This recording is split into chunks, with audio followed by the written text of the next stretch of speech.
Here are 10 simple techniques that don't need fancy tools or hours of practice, and you can use them to decorate cakes for birthdays, parties, or just because you're in the mood to make something beautiful. If you struggle with smooth frosting, add texture to it so it doesn't need to be smooth. You can use the back of a spoon for this, or an offset spatula or angled palette knife, pressing it gently against the cake while you spin it, on a turntable or just twist it around on the countertop. You'll leave grooves behind in the side of the frosting. You can do this vertically instead, pulling upwards, and this is a good choice if you don't have a turntable because you don't need the cake to be spinning as smoothly as you do this. This is my 4-minute buttercream and it takes on texture so nicely. Use random movements instead to create beautiful rustic texture with these little arcs. And any of these textures not only avoids smooth frosting, it also creates a stunning base for any other decorations you add to your cake, like flowers. Use cookie cutters to make your own stencils. Choose a simple shape, like this star, and trace around the cutter onto parchment paper or wax paper, and then cut the shape out, leaving the paper around it intact. That's your stencil. Press it against a cold cake, that's really important. This one's been in the fridge for at least an hour. And then spread buttercream over the stencil. Scrape off the excess so you're left with a thin, even layer. Peel the stencil off and you'll have a beautiful buttercream shape on your cake. You can leave it just like that or add some extra detail by piping little dots around the edge or pressing sprinkles into the outline.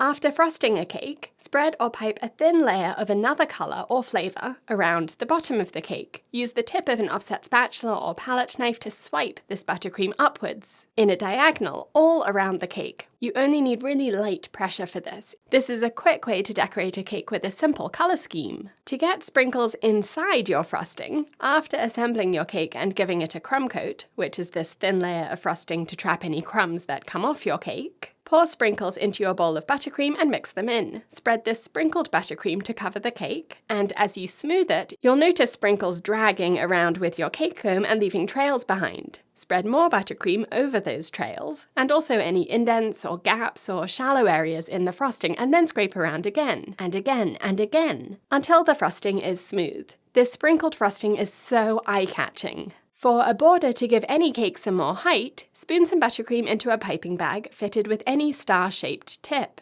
This is a 4B. Choose which part of your cake will be the front, the part that looks prettiest, and start piping 90 degrees to the left or the right of that, so that the start and end of your border is tucked away at the side. Hold the piping bag just above the cake, squeeze, and push slightly away from yourself before pulling back. That creates a wave that folds over itself. Overlap the tail of the wave with another one, and repeat all the way around. The last wave won't be overlapped by another one, and that's why you start and finish at the side of the cake, so that this awkward part is the least visible, but you can use a toothpick to tidy it up. This chunky border makes the cake look so much more fun. To use fresh flowers for decorations, wait until the day you're serving, if possible, so that the flowers don't wilt, and group flowers together in little bunches, and wrap the stems in plastic wrap or cling film to prevent floral juices leaking out. Poke them into straws like these wide boba straws, trimming them to the length of the stems, which should only be 1 or 2 inches, and then push them into the cake. Instead of taking hours to make your own cake toppers, use toy figures and attach them to your cake with a dab of fresh buttercream on the bottom to act as glue to stick them in place. Or use a cake topper message or artificial flowers, pushing them into the cake to keep them upright.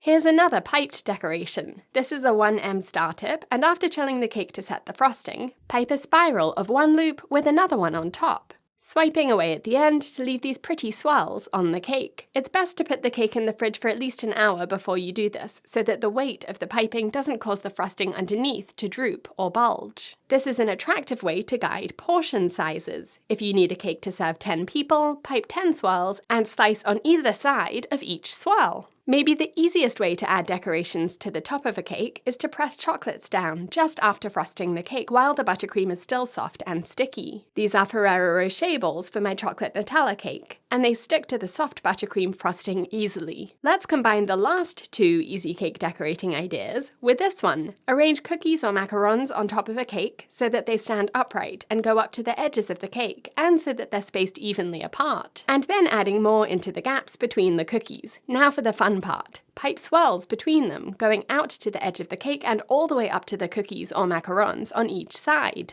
The cookies or macarons will guide you so that each swirl is the same width and height. You can keep cakes in the fridge for 2 to 3 days, but take them out a few hours before serving so that the cake and buttercream come to room temperature, and that's when they taste the best. If you've enjoyed these cake decorating ideas for beginners, you're going to love what's inside my cake school. I've got hundreds of techniques and designs you can learn step by step, even if you've never made a cake before. Click the link in the description or go to britishgirlbakes.com and I'll see you over there.